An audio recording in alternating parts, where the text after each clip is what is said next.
Want to know what happens when vacation plans go awry? Julio Ortiz is getting answers on today's Sidebar with Rio and Caraway. It is time for your Sidebar this morning. Del Rio and Caraway with us to give us a little insight. We're talking shark bites once again, no surprise, in Florida. So who is responsible? Who has liability here? So this is the question. It occurs at a Disney vacation resort out in Florida. The guy's out in the water, not very far, there with his family. Next thing you know, pops out of the water, he's got a bite. So look at this from a normal perspective. Is Disney liable? Well, it's their property. They're inducing people to come. They're definitely advertising that it's a beach resort. Come here, play in the water, water toys, the whole thing. Now, what's the other side of it? Assumption of risk. You're in the ocean. These are natural predators in this area. The one interesting quirk here is there was lifeguards there to make people feel safer. There's also a sign that's up. That sign specifically is telling people that there's bait fish out there. Now, if you're a local, you know what bait fish are, you're around the ocean, this might make sense to you. But to somebody who hasn't vacationed from that area, hasn't been in that area, this could be a question. Oh, bait fish, is that something I should look for? Are they pretty?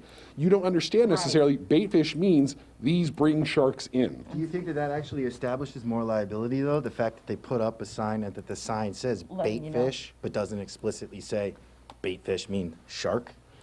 This becomes that age-old question, is a warning good enough, right? That's the whole area of law by itself.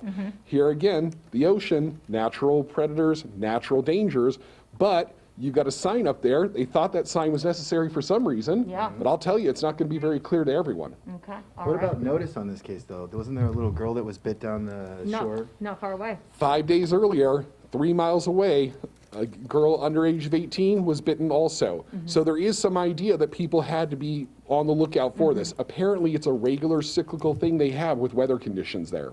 So. All right, the next thing we're going to talk about this morning, we're obviously, COVID has changed everything. We now do health screenings on a daily for work and whatnot. So that's kind of come into play here. A guy refusing a temperature check to go into a Disney park. So we talked about this in the last segment, kind of, with the lady that went into the bank that didn't want to wear the mask. And this is very, very similar. The things that make this a little bit different is that you have the temperature check. And then also, he's making a claim that he lost $15,000 in this situation. With all the expenses. Exactly, to travel out there and everything like that. But really what that comes down to is that he would be making a claim for damages. That's the amount of money that he'd be trying to compensate if he brought a lawsuit. But in order to get there, you first have to be able to show that there's some sort of breach of contract in this situation. I actually went on the Disney website and looked, and they have an implied terms and agreement thing that you sign in the beginning. Plus, we have the whole pandemic, and basically what's happening is he's going in, he's getting his temperature checked in order to make sure that he doesn't have a fever, so that he can't make more people sick. He refuses it, and they say, you can't come in. They gave him multiple opportunities. He didn't do it. The police were called, and similar to the last incident, he was arrested.